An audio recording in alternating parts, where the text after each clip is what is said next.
Hi everyone, welcome to my channel. This lesson is about future simple, and in this lesson I'm going to show you how to form a future simple and when to use a future simple. Let's get started. Сәлем, баршаңызға, каналымызға қош келдіңіздер. Сіздермен бүгін ағылшын тіліндегі future simple, яғни келер шақ туралы танысатын боламыз. Видеоны соңына дейін қарап, каналымызға жазылуды ұмытпаңыздар. We use the future simple to talk about an action or condition that will begin and end in the future. For example, I will learn a new language. Біз future simple шағын болашақта, келешекте жүзеге асатын іс-әрекетті айтқан кезде қолданамыз. Мысал үшін, I will learn a new language. Мен жаңа тіл үйренемін. Яғни болашақта үйренемін деген мағынада айтамыз, иә? The structure of future simple.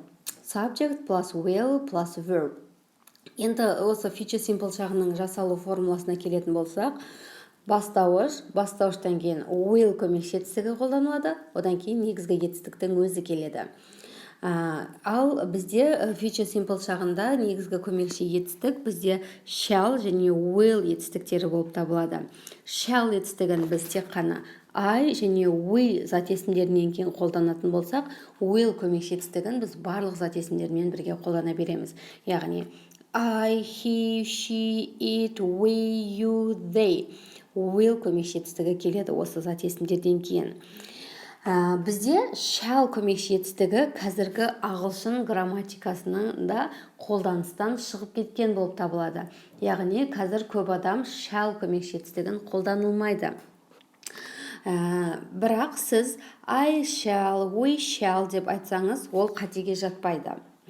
For example, I will work. Мен жұмыс істеймін. Яғни I, subject, will көмекші етістік, work, verb. He will sing. Ол өлең айтады. They will sleep. Олар ұйықтайды. You will work. Сен жұмыс жасайсың. Енді болымсыз сөйлемнің жасалу түріне тоқталатын болсақ, болымсыз сөйлем жасағанда біз will көмекші етістігінен кейін жай ғана not сөзін қоя саламыз. Мысал үшін, I will not work. Мен жұмыс жасамаймын. He will not sing. Ол өлең айтпайды.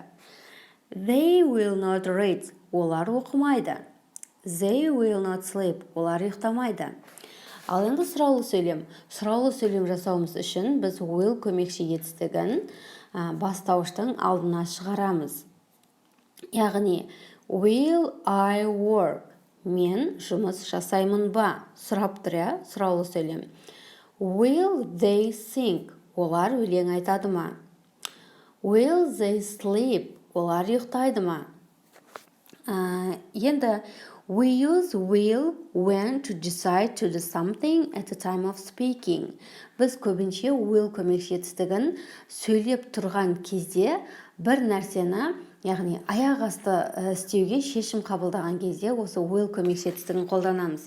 For example, somebody is knocking the door. Oh, I will open it. Яғни біреу есікті қағып тұр.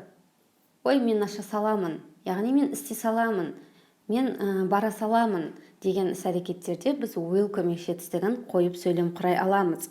Және де сөйлемде қолданылатын кездеріне тоқталатын болсақ, offering to do something.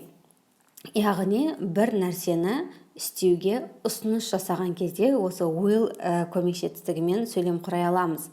For example, my case is very heavy.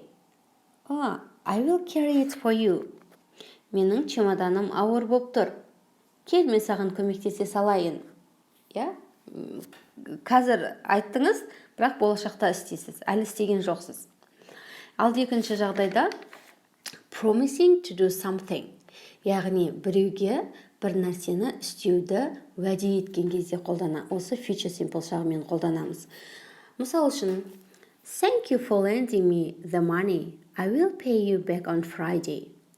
Маған қарызға ақша беріп тұрғаның үшін рахмет. I will pay. Мен оны саған жұма күні қайтарамын. Яғни уәде беріп тұр, қай күні қайтаратын туралы. I promise I will phone you as soon as I arrive. Мен саған жеткен кезімде қоңырау шаламын деп уәде етемін. яғни уәде беріп тұр. Әлі істеген жоқ, бірақ істеуге оған уәде беріп тұрған кезде қолданамыз. Ал үшінші бір жағдайда asking someone to do something. Біреуден бір нәрсені істеуді өтінген жағдайда қолданамыз. For example, will you open the door, please? Сен есікті ашып жібере аласың ба, өтініш? Яғни сұрап тұр, бір нәрсені істеу керектігін. Will you pass the salt, please? Тұзды алып беріп жібере аласың ба, өтініш? Осындай кездерде біз will көмекші етістігі арқылы сөйлем құрай аламыз. Ал енді соңғы жағдайда we use will for predictions. Яғни болашақта бір нәрсенің болуын болжалған жағдайда біз осы will көмекші етістігі арқылы сөйлем құраймыз. For example, I'm very worried about my examination next week. Oh, don't worry, Tom. You will pass. Яғни айтып тұр, мен келесі аптада болатын емтиханымды уайымдап отырмын. Ой, Том, сен уайымдама, сен өтіп кетесің. Яғни болжап тұр, оның өтіп кететін туралы тек қана болжам болып тұр. Ал енді we use will when we decided to do something at the time of speaking we have not decided before.